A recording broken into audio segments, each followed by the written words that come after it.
ओवैसी साहब, जिस तरह से लगातार कांग्रेस पार्टी विजय कौशिक जी आरोप लगाती रही है कि वोट पार्टी जिस तरह से काटती है, वोट कटवा पार्टी की तरह से सामने आ रही है, और इस बार ऐसा लग रहा है कि वही जो समीकरण, वही जो फॉर्मूला है वो दोहराया जा सकता है ओवैसी की तरफ से। विजय कौशिक जी, देखिए, एक समय ऐसा आता है कि जब लोग जाति धर्म से उठकर अपनी निजी समस्याओं को, सामाजिक समस्याओं को प्राथमिकता देते हैं, और अगर वो समय आ गया है तो निश्चित तौर पर जो ओवैसी हैं और जो भाजपा के नेता हैं, उन्हें यूपी चुनाव में भारी हार का सामना करना पड़ेगा। ओवैसी जी कहते हैं कि वो किसके एजेंट हैं, किसके नहीं हैं। राजनीति में कई बार हालात तय करते हैं कि वो किसके एजेंट हैं या किसके नहीं हैं। सारा देश जानता है कि भाजपा हिंदू और हिंदुत्व के नाम पर राजनीति कर रही है, और ओवैसी मुस्लिमों के नाम पर राजनीति कर रहे हैं, और उनका ये जो मुस्लिम प्रेम है, ये मुस्लिम कट्टरवाद है बेसिकली। इसको तोड़-फोड़ विभाजनकारी नीति के तहत देखा जाता है। अब भाजपा हिंदुत्व की राजनीति करती है, हिंदुत्व की राजनीति करती है। अगर उस देश में अगर कोई कट्टर मुस्लिमवाद की बात करेगा तो निश्चित तौर पर हिंदू वोटरों में उसका एक असर जाएगा, और हिंदू वोट एक तरफा भाजपा को जा सकता है। इसी नीति के तहत भाजपा जो है ओवैसी को पोषित कर रही है।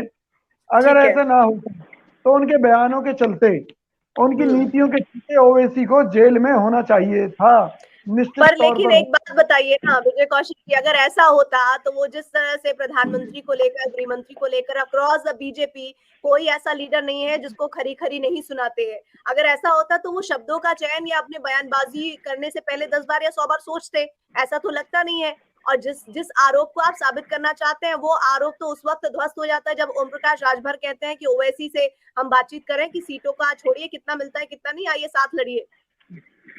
सुनीति जी, देखिए, आप एक समझदार शख्सियत हैं, तो इसलिए राजनीति को काफी गहराई से समझती होंगी। अगर हमारे देश में आकर कोई पाकिस्तानी चिल्लाने लगे हमारे देश के खिलाफ, तो हमारे देश के लोगों में उसके प्रति रोष होगा या नहीं होगा। जिस तरह अगर हमारे ही देश में कोई व्यक्ति भारतीय जो क्रिकेट टीम है उसकी हार पर जब जश्न मनाता है, तो आपने देखा होगा कि लोगों का खून किस तरह से उबाल मारने लगता है। ये सेम वैसी ही कंडीशन है। हालात ऐसे बनाए जा रहे हैं ओवैसी द्वारा मुस्लिमों को लेकर कि लोगों के दिमाग में एक गुस्सा आए कि अरे भाई, ये तो पाकिस्तान परस्त लोग हैं, और अगर ये लोग एकजुट हो सकते हैं तो भाई हिंदू एकजुट क्यों नहीं हो सकता। भाजपा इसी थ्योरी को जो है सिरे चढ़ाना चाहती है। मैं एक बड़ी सीधी सी बात कहता हूँ, हमारे संविधान में हर बात का अपना एक सिस्टम है। जिस तरह का ये जातिवाद का जहर घोलते हैं, संविधान में उस पर भी रोक लगाने के उपाय हैं, देशद्रोह की धाराएं भी हैं, और योगी जी तो अपनी एक ऐसी कट्टर छवि दिखाते हैं कि वो किसी पाकिस्तान के एजेंट को, और ओवैसी तो सरेआम दिखाई देते हैं कि जैसे पाकिस्तान के एजेंट हों, क्योंकि इनके भाई की वीडियो अगर आपने देखी तो हो, फिर तो वो बात वही खारिज होगी ना। यही तो मैं कह रही हूँ आपसे। योगी आदित्यनाथ साबित करने में लगे हैं ओवैसी की पार्टी को ये पाकिस्तान परस्त पार्टी है, जैसा अभी आप खुद भी बोल रहे हैं ये बात। तो फिर कैसे ये बीजेपी की बी टीम हो गई, AIMIM? हाँ, मैं वही कह रहा हूँ ना कि ये जानते हुए भी कि ये लोग पाकिस्तान परस्त हैं और इस देश को बांटने और तोड़ने की राजनीति कर रहे हैं, तो योगी राज के अंदर ओवैसी जेल के अंदर क्यों नहीं है, आप मुझे ये बताइए। उस बात का जवाब देने के लिए विजय जी आप अपनी बात को रखिए राकेश जी के काउंटर पर। देखिए, भाजपा प्रवक्ता का जोर सिर्फ एक ही बात पर रहा कि अखिलेश यादव, कांग्रेस, ओवैसी सब मुस्लिम परस्त पार्टियां हैं।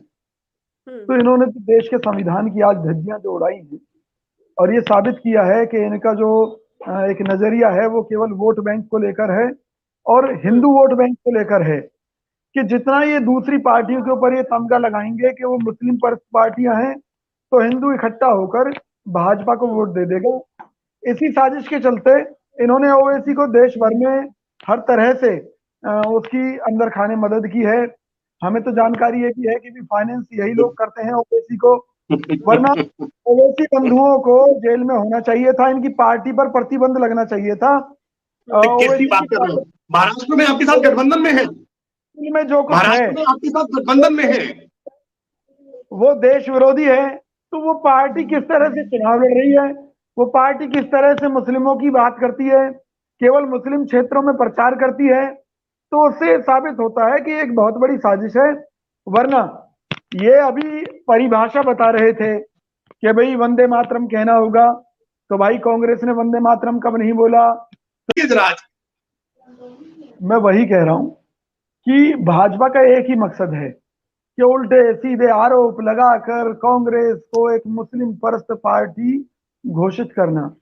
जब नहीं है क्या कांग्रेस में? आप घोषित करिए कि आप मुस्लिम परस्त नहीं है।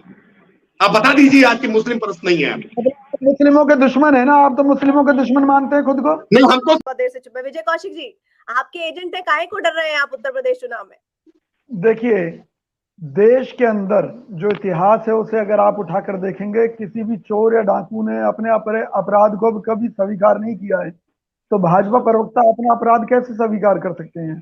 कौन सा मैंने अपराध? पहले भी कहा था, हिंदू मुस्लिम करके ये जो जरूरी मुद्दे हैं, चाहे बेरोजगारी है, चाहे भुखमरी है, चाहे महंगाई है, सारे मुद्दों पर पर्दा डालना चाहते हैं। एक तरफ तो ये कहते हैं संविधान के मुताबिक AIIM एक अलग पार्टी है, दूसरी तरफ ये उसे अखिलेश यादव से जोड़ते हैं, कांग्रेस से जोड़ते हैं। अरे भाई, कांग्रेस ने हमेशा संविधान का सम्मान किया, समाज की 36 बिरादरियों के लिए काम किया। हमने जो IIT इंस्टीट्यूट बनवाए, जो मेडिकल कॉलेज बनवाए, जितने भी हॉस्पिटल बनवाए, जितनी भी सड़कें बनवाई, क्या हमने केवल मुस्लिमों के लिए बनवाई थी?